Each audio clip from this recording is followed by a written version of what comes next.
types of firms that will be most, that this proposed change would be most beneficial for would be those with relatively low-wage employers, especially large employers, because part of elimination of the business enterprise tax, taxes wages and compensation, and if you eliminate that, that's advantageous when you're not at the other end taxing people heavily. So low-wage workers, I would assume, under any statewide income tax, there would be some minimum that people wouldn't be taxed. That's the way it works in a lot of states. So in my view, the low-wage employers, especially large low-wage employers, would be positively affected by the proposed changes, as would firms with low or no profits, because firms with profits have been able to take their business profits tax, but then apply the BET tax as a credit against the business profit tax. If you take away the BE tax and keep the BP tax in place, then you're still discouraging, in some taxation sense, businesses with high profits, because you're taxing their profits, but no longer taxing the compensation or the interest or the dividends with the BET tax. So again, it gets pretty complex, and my beginning caveat still holds.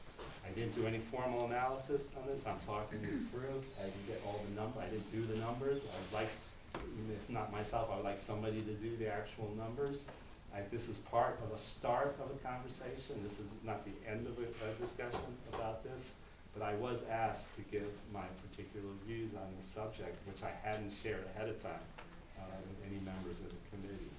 And this is just my following up on some of the principles, criteria. I think alternatives to income tax should be considered. And I know it's controversial to even mention a tax, but I'm going to do that here, another type of tax that I think should be considered. And that would be a broad-based sales tax, and have that be half the rate of the lowest border state. So if Maine is 6%, and that's the lowest of all our border states, or all the states in New England, take a rate at half that rate, take in that example at 3%, exclude all necessity items, so low-income people would be disproportionately affected. Given our level of retail sales, given the tax would still be very competitive compared to our border states, it could be a significant revenue source. You could eliminate some other taxes, because this would be a new tax source. You wouldn't have to think about it at personal income tax. And something to consider is that it would reduce, and I see this as a positive, I'm sure I'm not the only one, but it would reduce the second highest in U.S. concentration of employment that we have in New Hampshire in the retail sales sector. Those jobs don't pay well.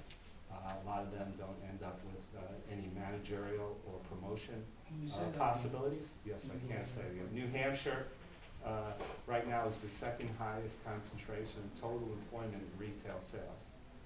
One reason for that is the absence of any broad-based sales tax in the state. What that does is encourage our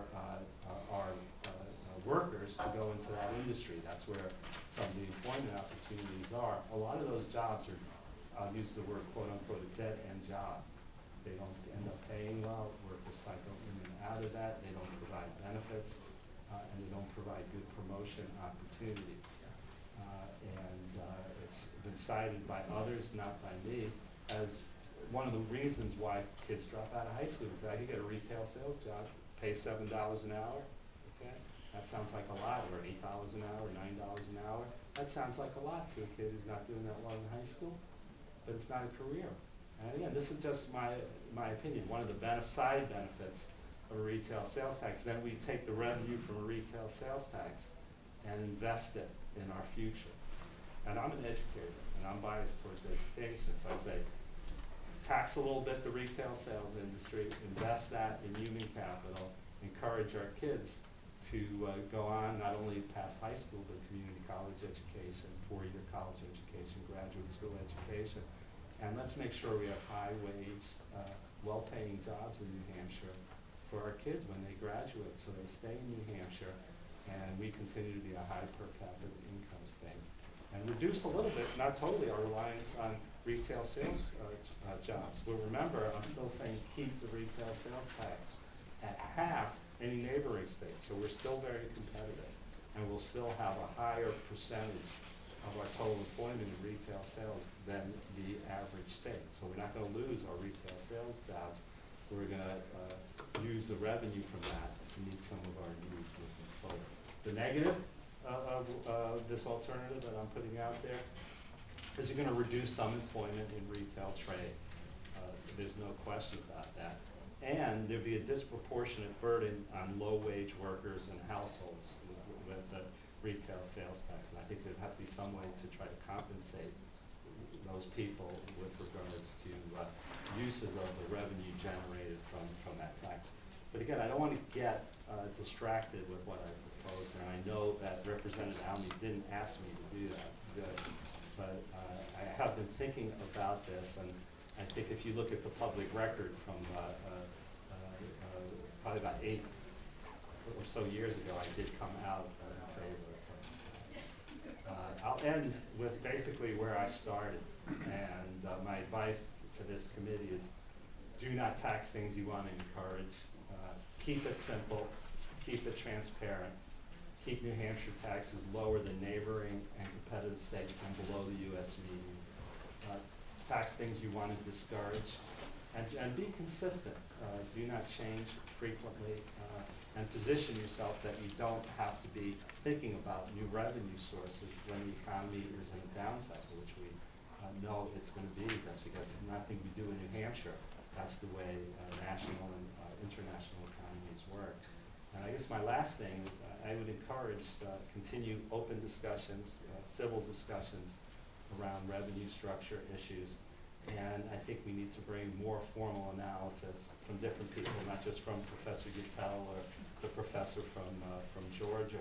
But you have to have a diversity of people contributing to a discussion, open discussion about New. That's very important for New